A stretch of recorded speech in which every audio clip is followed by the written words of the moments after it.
कैसे हो दोस्तों। एक बार फिर नए वीडियो ब्लॉग में। जैसा आपको पता होगा 4 जून को रिजल्ट आ गए और पॉलिटिक्स मेरा फेवरेट टॉपिक है जिस पे बात करनी बनती है। तो मैं एनालिसिस कर रहा हूँ कि इसमें किस किस पार्टी को किस वजह से नुकसान हुआ, किस वजह से किसको फ़ायदा हुआ। पहली बात करूँगा मैं यार, जो जिसको मैं भी फॉलो करता हूँ और जो मुझे अच्छी लगती है पार्टी, आम आदमी पार्टी। आम आदमी पार्टी को पंजाब में केवल 3 सीटें मिली हैं। हरियाणा से 1 लड़े थे, उसमें 0। गुजरात से 2 लड़े थे, उसमें 0। और दिल्ली से 4 लड़े थे, उसमें से 0। 3 मिली है पंजाब में। वैसे है कि फेस सेविंग हो गया है। अब यह है कि आम आदमी पार्टी के लिए क्या वर्क नहीं किया। जो मेरा एनालिसिस कहता है, आम आदमी पार्टी के लिए अरविंद केजरीवाल का जेल से बाहर आना काम नहीं किया। अगर वो जेल के अंदर होते तो सिंपैथी में दिल्ली में, हरियाणा में, गुजरात में उनको कुछ सीटें मिल सकती थी। उनका नुकसान का रीज़न वही है जो मेरी एनालिसिस। दिल्ली में तो स्पेशली, जहाँ पे वो 3 बार के मुख्यमंत्री हैं और वहाँ पे भी तीसरा इलेक्शन है जिस पे एक भी सीट नहीं आई। अब बात करते हैं रूलिंग पार्टी बीजेपी की।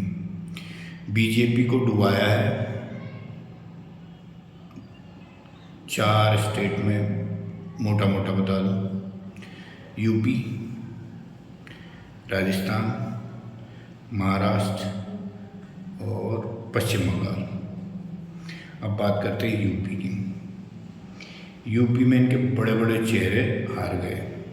स्मृति ईरानी, जो राहुल गांधी को बहुत उल्टा सीधा बोलती थी, जो भाषा मैं सपोर्ट नहीं करता, वो ये लोग बोलते थे राहुल गांधी के लिए।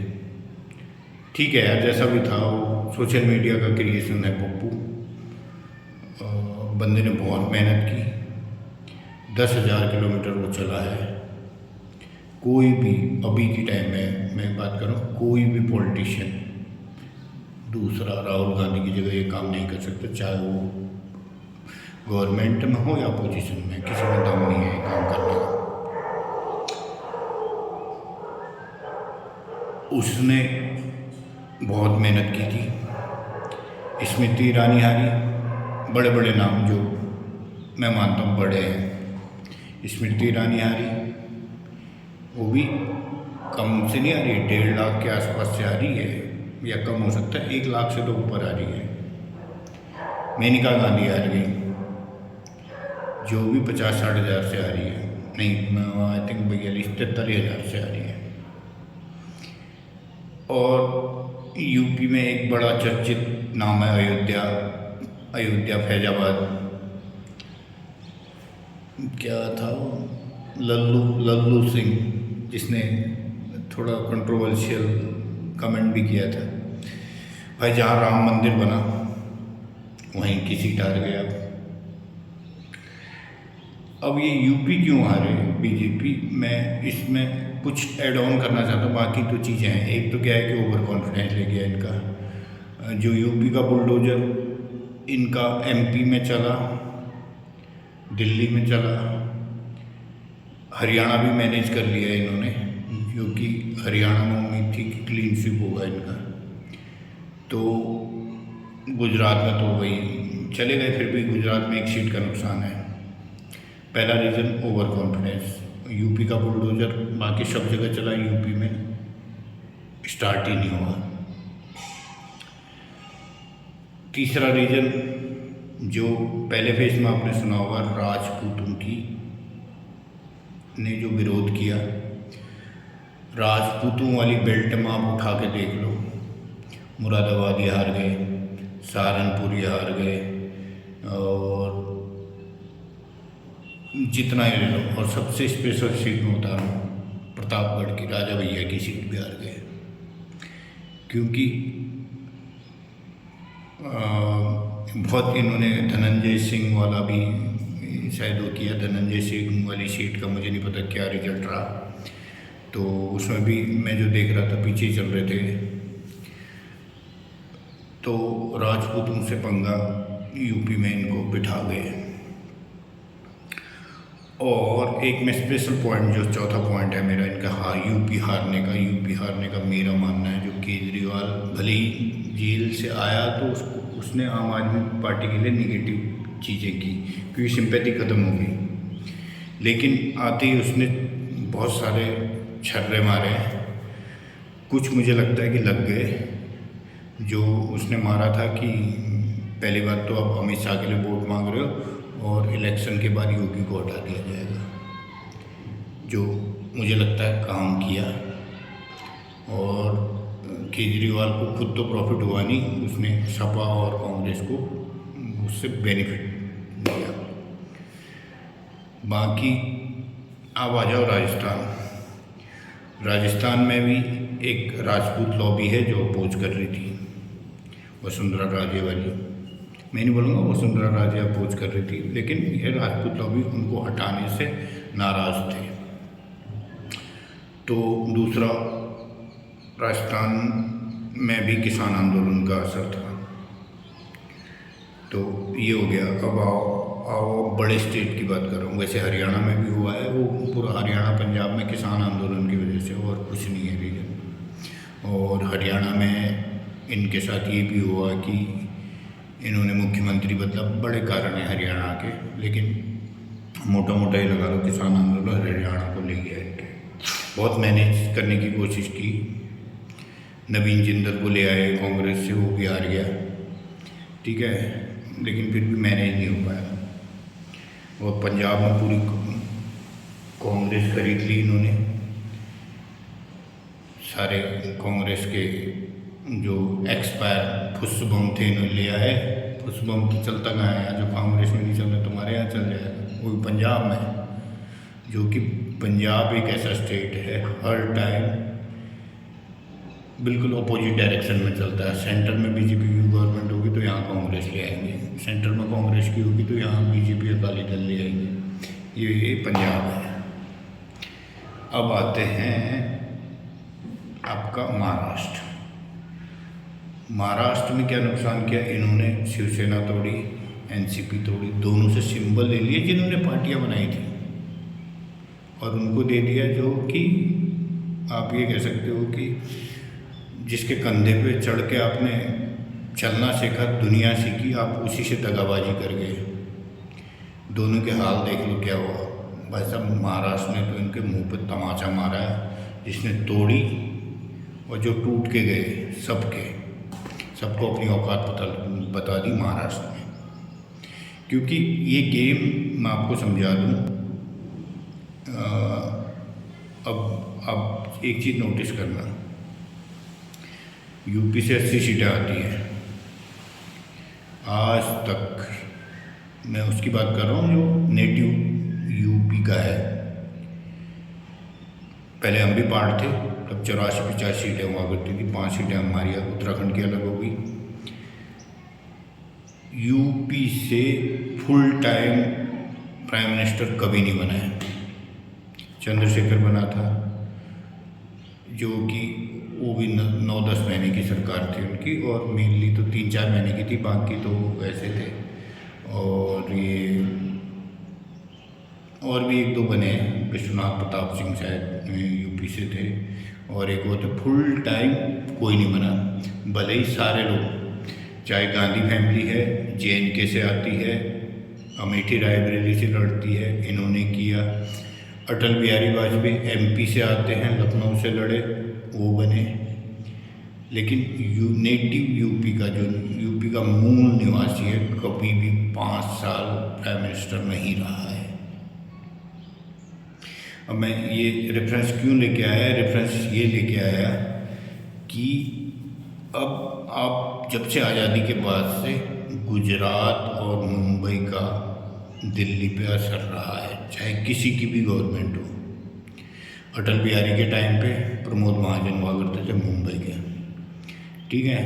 मनमोहन के टाइम पे अहमद पटेल हुआ करते थे गुजरात के। मोदी के टाइम पे तो आपको पता है दोनों नंबर 1 नंबर 2 गुजरात से है। तो यार गुजरात देती है 26 या 27 सीट, उसका प्राइम मिनिस्टर बन रहा है तीसरी बार। यूपी देती है 80 सीट, आज़ादी से अभी तक फुल टाइम उसको क्या बोलते हैं प्राइम मिनिस्टर ही नहीं मिला। तो ये टसन चलती है। देखो इंडिया में दो ही डेवलप जो बोलेंगे कि जहाँ पे इंडस्ट्रीज हैं, गुजरात और मुंबई, उनकी आपस में थोड़ी सी ना तिगड़म बैठती नहीं है। होता ही है, वो कंपटीशन होता है, तू आगे मैं आगे। तो गुजरात ने क्या बोलते हैं महाराष्ट्र ने दिखा दिया कि गुजराती हमारे यहाँ तोड़ फोड़ करें, हम तुम्हारी सहन नहीं करेंगे। और तीसरा चौथा और लास्ट स्टेट पश्चिम बंगाल। पश्चिम बंगाल में ममता दीदी ने खेला कर दिया, खेला जो कि पश्चिम बंगाल और उड़ीसा में तो इनको बेनिफिट हुआ बीजेपी को, लेकिन पश्चिम बंगाल में सोच रहे थे पिछली बार 18 थी, इस बार ये 20 से 25 के बीच में या 30 के बीच में ले आएंगे। ममता दीदी इनको 10 में ले आई या 11 में ले आई।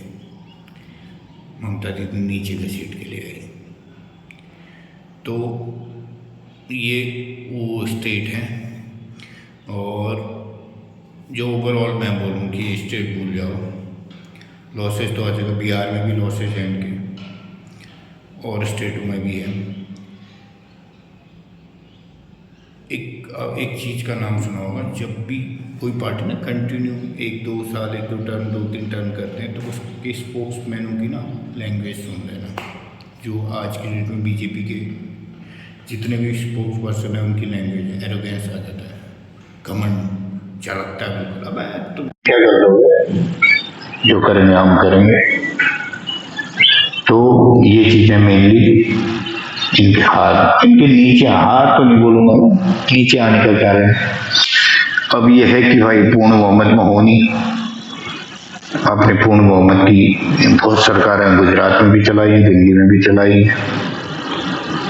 क्योंकि अब जब पूर्ण मेजोरिटी में होते हो आरएसएस का पीछे से बैकअप होता है, तो चौधराहट में चलाते हो। वो चौधराहट कर दी जनता ने खत्म। जब जब एरोगेंस कमेंट आता है तो जनता दिखाती है बेटा इतना एरोगेंस सही नहीं है।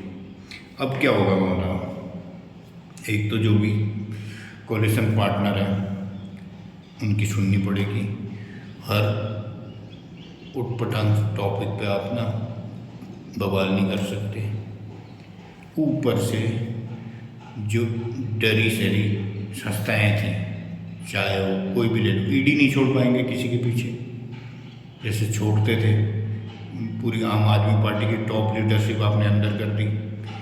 वहाँ क्या बोलते हैं शिबू सोरेन के लड़के को, उसको अंदर कर रखा, हुआ मुख्यमंत्री था भाई। ईडी के छापे पड़ रहे इलेक्शन के दौरान। इलेक्शन कमीशन कर क्या रहा था? ये एजेंसियाँ इलेक्शन के टाइम पे कैसे एक्टिव हुई और किसके कहने पे हुई? तो बहुत चीज़ें हैं। तो अब आएगा असली मज़ा। अब देखा जाएगा जो कि मोदी जी करते थे ना, मोदी जी की पैंट अब टाइट होने वाली है। तो लोग बोलेंगे पैंट बोल रहा है यार, आरएसएस कैडर वाले कच्छे ही नहीं पहनते, पैंट भी पहनते हैं। ठीक है, तो वो टाइट करने का टाइम आया है और अब दिक्कतें होंगी, क्योंकि आदत वही होती है ना कि यार अगर मैं खुले में रह रहा हूँ और मुझे बंदिशों के बीच में रखा जाए तो यार अनकम्फर्टेबल एक नॉर्मल लाइफ में भी होता है, तो मोदी जी के लिए भी होगा। और अभी तो कयास ये लगाया जा रहा है कि शायद मोदी नहीं नितिन गडकरी बन जाए यार, अच्छा आदमी। अगर उसको बनाए तो बीजेपी को, अगर वो बना तो मैं भी वोट दूंगा। एक अच्छा काम करने वाला आरएसएस कैडर का लीडर है, जो न उसकी लैंग्वेज में एरोगेंस है और ना इतनी, और काम भी उसी के काम गडकरी के कामों से पहला टर्म, दूसरा टर्म क्या है, तीसरा टर्म क्या है, गडकरी की वजह से। चलो दोस्तों मिलते हैं, आपकी क्या व्यू बताइए। Bye bye.